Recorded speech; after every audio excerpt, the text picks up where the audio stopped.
who shakes the whole earth with holy thunder, who leaves us breathless in awe and wonder, the King of glory, the King above all kings. This is amazing grace. This is unfailing love, that you would take my place, that you would bear my cross. You laid down your life, that I would be set free. Whoa, Jesus, I'll sing for all that you've done for me. Who brings our chaos back into order? Who makes the orphan a son and daughter? The King of glory, the King of glory, who rules the nations with truth and justice, shines like the sun in all of its brilliance. The King of glory, the King above all kings. This is amazing grace. This is unfailing love, that you would take my place, that you would bear my cross. You laid down your life, that I would be set free. Oh, Jesus, I'll sing for all that you've done for me. Worthy is the Lamb who was slain.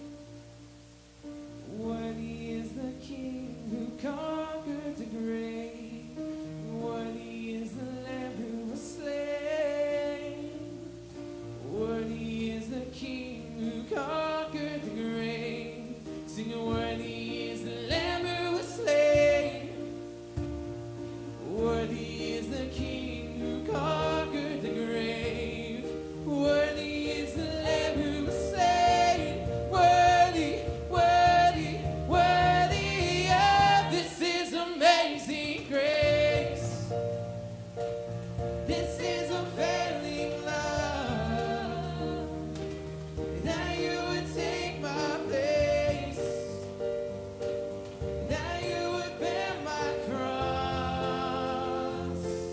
You laid down your life, that I would be set free. Whoa, Jesus, I'll sing for all that you've done for me.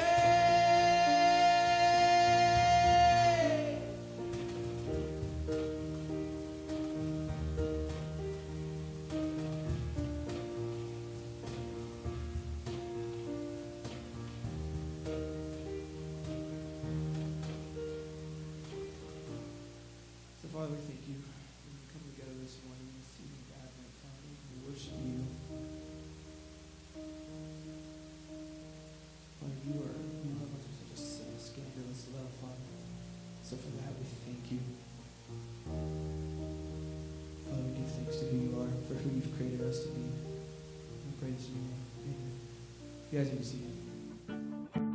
A little more tree, A little more snow, a couple more reindeer, a couple more bows, another dozen cookies just in case the neighbors show. A little more joy for Christmas, a little more tinsel, a few more pairs of tights, another nutcracker, 'cause the last one caused a fight. another circuit breaker for my Christmas lights. A little more joy for Christmas, a few more little presents so the stocking's nice and stuffed. Another Lego set, 'cause a million aren't enough.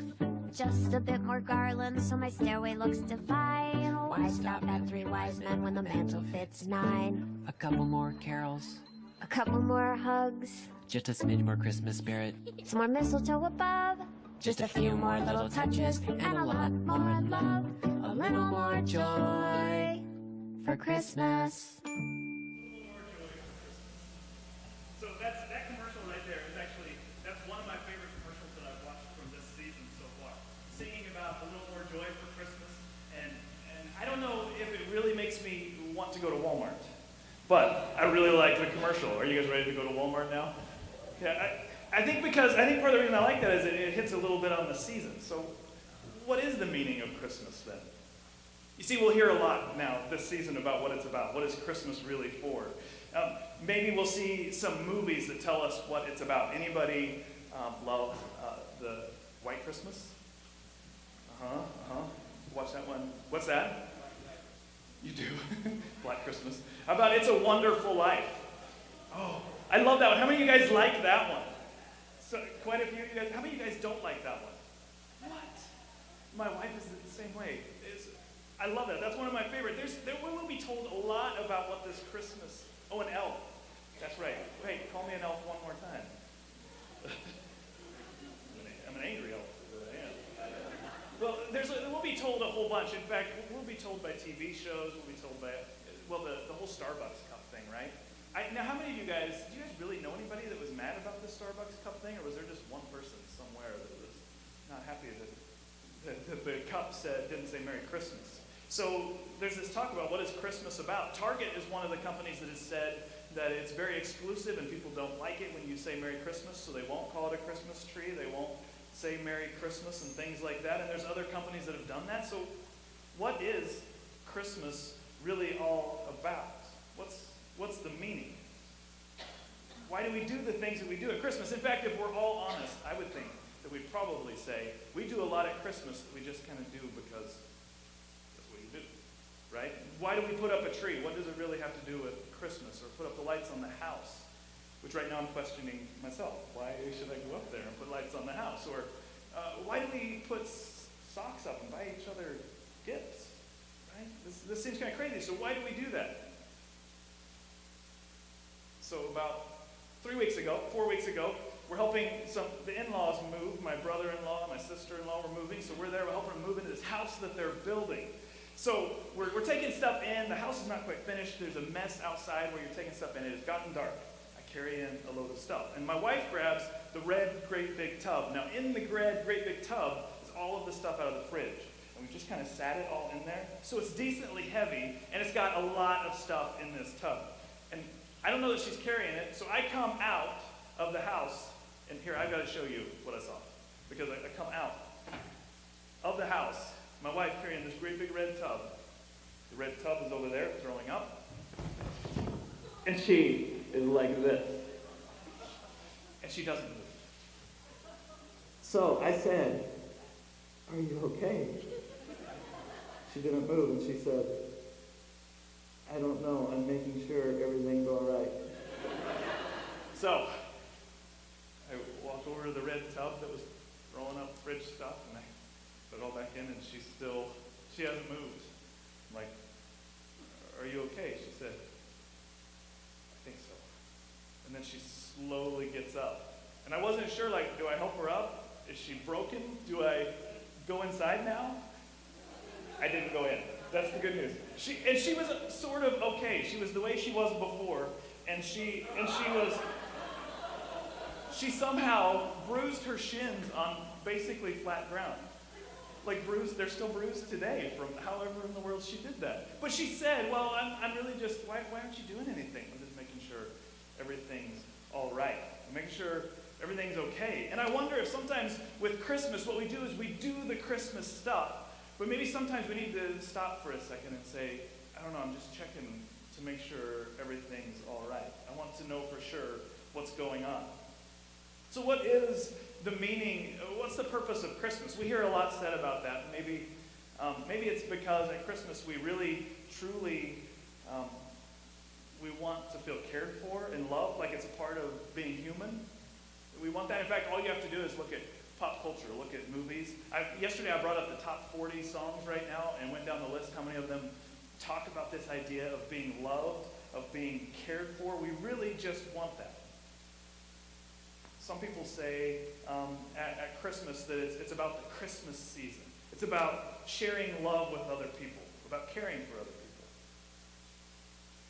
Now, those of you who know the story, God's story about Jesus, you recognize really quickly that the Christmas story is really only found in God's story. You see, angels announced the birth of Jesus, and they sang about goodwill towards men in Luke 2:14. But you see, when they sang goodwill towards men or caring for one another, they weren't talking about people showing goodwill towards other people, but they were talking about God showing goodwill towards humanity. So if that's what this season is all about, we see that God shows his love for us by becoming human, by dying on a cross for our sins, rising from the dead, and he overcame sin and the grave for us. So, I like the way Hank Hanegraaff said it when he said this. In short, Jesus was born to overcome the very things that, if left unchecked, would destroy the human spirit of love, tenderness, selflessness celebrated by secularists at Christmas. Did you get that?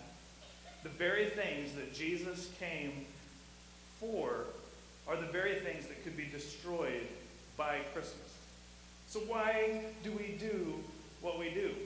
What I want to do this morning with you is look at St. Nicholas, Santa Claus, because I think he is a great example, a great story of what it's all about. He's one of these traditions that we celebrate. Somehow this man flies in and comes and delivers presents and flies out, and he sometimes has coal. He has gifts for everyone. So I want us to look at this tradition of St. Nick. But there's another one, too, that I think of at Christmas time, the mistletoe. Right? So I put a mistletoe over the door as you guys walked in, so if you could all turn to the person next to you, and if you... No, don't really do it. Don't really do it. Some of you are like, yeah. But no, don't really do it. But mistletoe, you know the kissing thing where if you are under it, someone should kiss you. So I thought, oh, there's got to be a great tradition behind that, right? No, there's really not. You can go back a long ways, and it's connected to a lot of different traditions, a lot of different things. But here's something I found out that's interesting. This kissing plant, it's actually a parasite. It actually connects to the tree and sends its roots in, and it sucks its nourishment from the trees. The kissing plant is a parasite. And it was first actually found to be, quote, called the kissing plant. It's found with kissing from the Greek god Saturnalia. And it's said, by the way, it's said that if you kiss under a mistletoe, you'll get married in the next year. Oh, some of you guys gonna go get some mistletoe? That's the secret, I guess, because maybe Alonzo has mistletoe, Joe Hirsch, Trevor Razine. I think there's quite a few of you like, yeah, I've found some mistletoe. That worked for me. But I was surprised to find out there's no amazing story to mistletoe, but the story of Santa Claus is pretty amazing. So Santa Claus, what's some of the stuff? Tell me some of the stuff when you think of the story of Santa Claus. What's some parts of that? Christmas. What else? Reindeer, yeah. Cookies and milk, what else? Oh, Elf on the Shelf. Did you guys know that the sleigh and the reindeer was by an author in 1822 who wrote a poem story called The Night Before Christmas? That's how that came up? Someone knows that? That's amazing. So I heard someone say, come down the chimney. The chimney came from a guy named J.W. Parkinson, and he was a Philadelphia merchant who hired a man to dress up as, quote, Kris Kringle and to climb the chimney of his store in 1841. What else do you guys think of when you think of Santa Claus with a rain? And cookies. That is a good one. What about the image that we have of Santa Claus, the red suit? Yeah, he's a big man, right, with kind of a jolly laugh. By the 1920s, the image that we think of as Santa Claus had been standardized. He's a bearded, overweight, jolly man dressed in red suit with white trim. And many of you guys have probably heard this, but the illustrator for Coca-Cola who drew Santa Claus, he drew it from 1931 until 1964, is the one who designed the Santa Claus that we know today. In fact, we sometimes will see it still in advertisements to this day. The Santa Claus that we know. And then Rudolph the Red-Nosed Reindeer. So get this. Rudolph was portrayed or thought of by Robert L. May, who worked for Montgomery Ward Company. In fact, it's said that he was mistreated as a kid, that he was kind of picked on a little bit as a kid, and he drew that, he made that story about Rudolph, a reindeer that was picked on, who then saves the day, partially because that's what he desired out of his own life. In 1939, he made the story of Rudolph saving Christmas. Crazy, huh? How all of this kind of comes together to make the story that we have today. But what I would like to share with you guys is the true story of a man named St. Nicholas. St. Nicholas is where we get our Santa Claus from. So who is this man that kind of begins this process of the story that we have today? He was born in 280 AD in Asia Minor, actually kind of close to modern-day Turkey. And since it was just Thanksgiving, some of you guys are like, yeah, I've been to Turkey. But it's really different Turkey. He was a Christian priest, and later in his life he became a bishop, and he was wealthy. And one of the things that he liked to do was he liked to give gifts to people. And he liked to do it anonymously. So you know what he would do is he gave these gifts away, he'd do it at night, so that people would not know who gave the gift. Of course, as time went on, people began to figure out who it was, that it was this priest named Nicholas, this one that later became a bishop, and it's called Saint Nicholas. And he liked it to be anonymous. So if you think about our Christmas story, here's this man who follows Jesus, whose faith is guiding this, that he wants to give gifts, and he doesn't really want people to give him praise for what he does. And as his fame grew, kids were told this: St. Nicholas will not give you a gift if you're awake, because he doesn't like people to know he does it. So go to bed and go to sleep. Do you hear that part of our story of Santa Claus? You have to be asleep, you have to have your eyes closed, then he'll come. If not, he won't come, because he likes to stay anonymous. There's also a well-known story with St. Nicholas. And in this, there's a gentleman who has 3 daughters who are going to get wed, but he does not have the dowry to pay. St. Nicholas comes at night and gives him money for the dowry so his 3 daughters can get married. And he puts the gold money in their stockings, which were hung over the fire to dry out. See another part of our story, our Christmas story? Hang out your socks and they'll be filled up in the morning. St. Nicholas would go and, for this particular group, for this particular man, put it in the socks. In the year 800 AD, so long after his death, St. Nicholas was officially recognized, or Nicholas was officially recognized as a saint in the Eastern Catholic Church. St. Nick. And then how do we get from St. Nick to Santa Claus? Have you heard this before? From Sinterklaas, which is a Dutch pronunciation of Santa Claus. But when people came to America, some of them pronounced it wrong. And Sinterklaas, or however you're supposed to say that, became Santa Claus. Hence the name from St. Nick, Santa Claus. Did you know that if we were in Europe, we would see tons of ministries, we would see tons of churches and other things named after him? St. Nicholas Church, St. Nicholas Cathedral, over 2,000 churches named after him. In fact, he was very well known. And they say it sometimes in history that St. Nicholas was actually, it would have been like Jesus and Mary and St. Nicholas. So well known. How this all melds into our story that we have today. He died on December 6th in the year 343. Here's why this is important. December 6th is a time when many people around the world will exchange gifts or give gifts to people, and they'll raise funds to help the poor and help the needy, and it's all as a part of what St. Nicholas did, to remember and to honor what he did. So why do we do what we do on Christmas? Why do you do what you do on Christmas? I want to challenge you guys with some thoughts on this idea. If St. Nicholas is part of what melded, if that's what made our story that we have today, and we see that his life, by the way, not one day a year, not December 25th he went and did gifts. He was a giver that cared for people all of the time. If this is who this man was, maybe we could look to that story and say, oh, I would like to do that more so than maybe what I do. So first, the story of St. Nicholas is a great reminder of the true meaning of Christmas because, well, he was wealthy and he gave it away. What made him desire to give away his wealth, to give gifts to other people, and to do it in secret? Now, I've never talked to St. Nicholas that I know of. So I think that I can understand from his faith, from all of us in here who have heard the story about Jesus, understand why he might do this.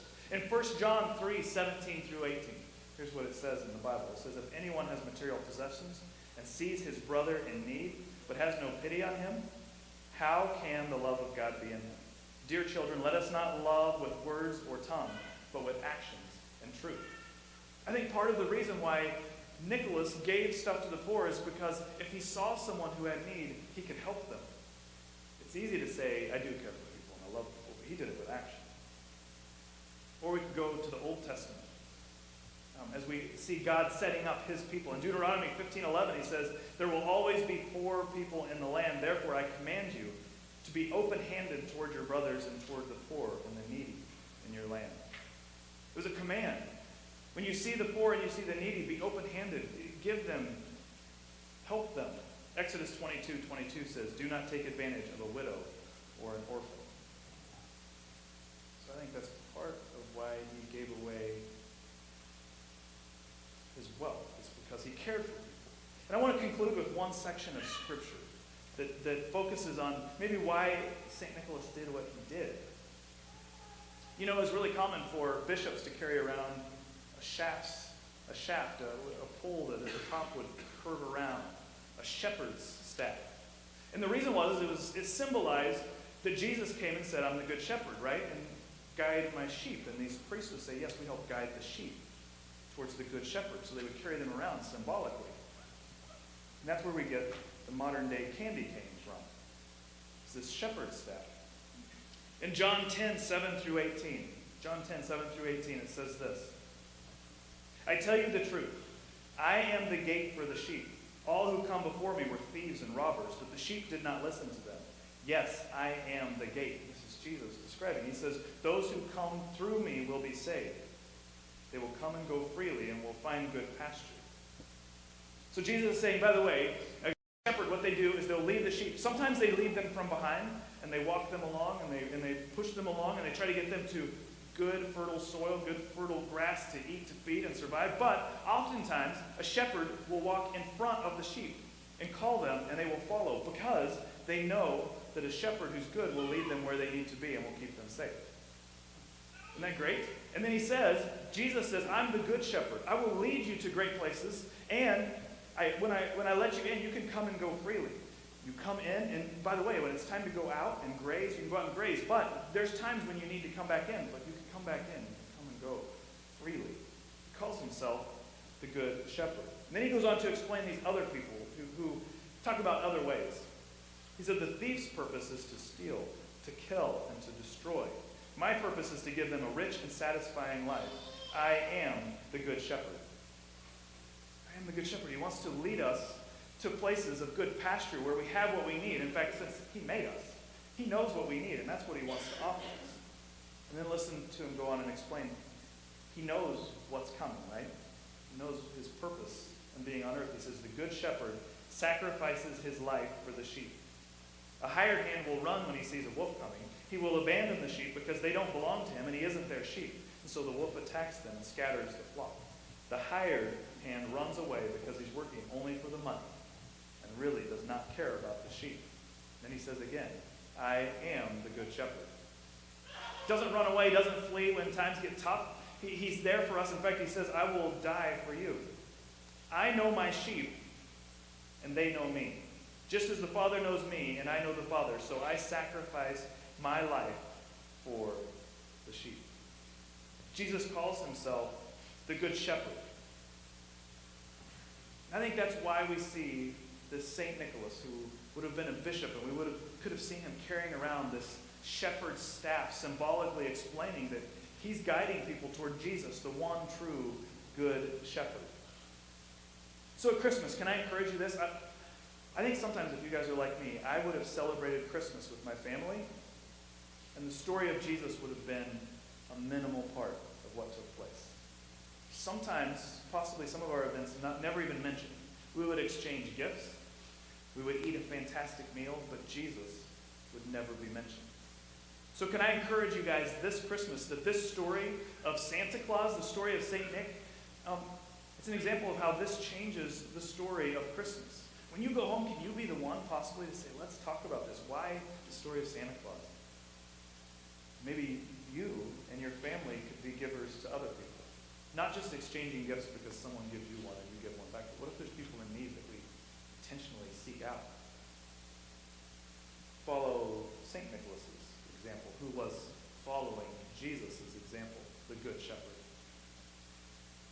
Please don't let Christmas just be another holiday, another time to get together and eat food. Let's celebrate on things that really matter. Let's focus on those things that truly matter. We're going to sing 2 more songs together, and the second song that we'll sing is O Come, Emmanuel. Emmanuel, the word means God with us. And in this season of Advent, we look towards this coming of Jesus, and we remember, like, we need a Messiah. We need a Savior. That's what Christmas is really about. It's about Jesus coming. Coming knowing that he would sacrifice his life for us, knowing that he could be the good shepherd and guide us to where we need to be. That's what Christmas is really about. And it will transform your Christmas. But maybe, just maybe, we need to stop and ask, why do I do what I do? Because this, the story of Jesus, is what Christmas is really about. Please stand as we worship.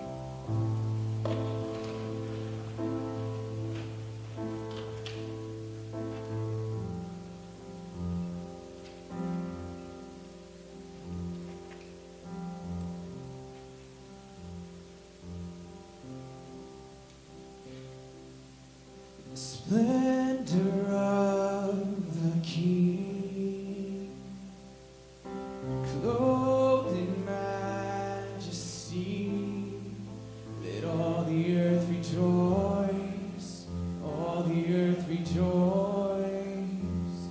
He wraps himself in light, darkness tries to hide. Trembles at his voice, trembles at his voice. I'll praise our God. Sing with me, I'll praise our God. And all will see how great, how praise our God.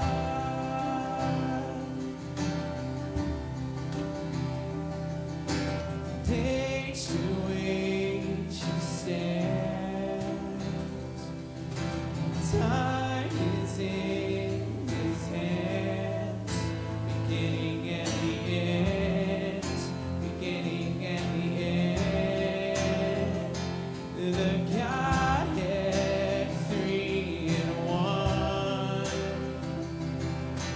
Father, Spirit, and Son. Lion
sound here until the Son of God appears. Rejoice, rejoice, Emmanuel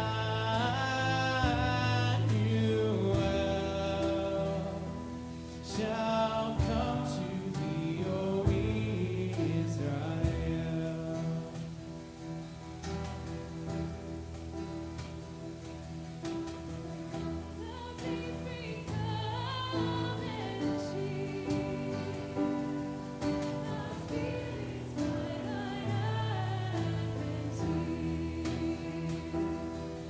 Disperse the gloomy clouds of night, and twist dark shadows unto light.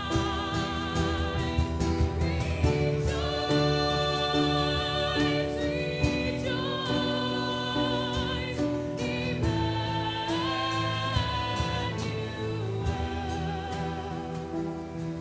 shall come to thee, O Israel.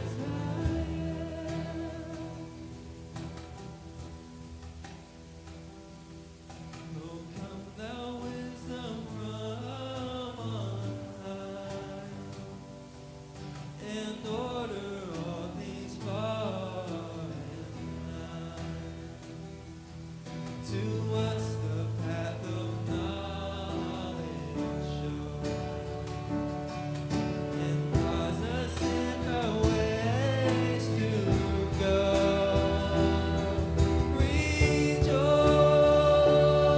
Rejoice, rejoice, Emmanuel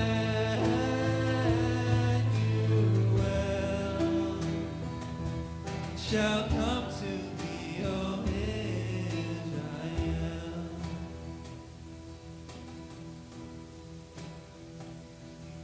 Oh, come, desire of nations, vine, all peoples in one heart and mind.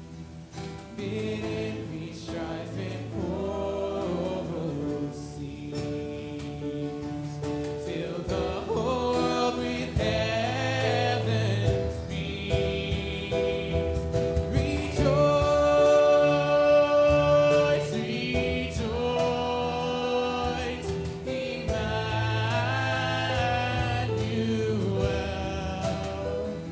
shall come to thee, O Israel. Rejoice, rejoice, Emmanuel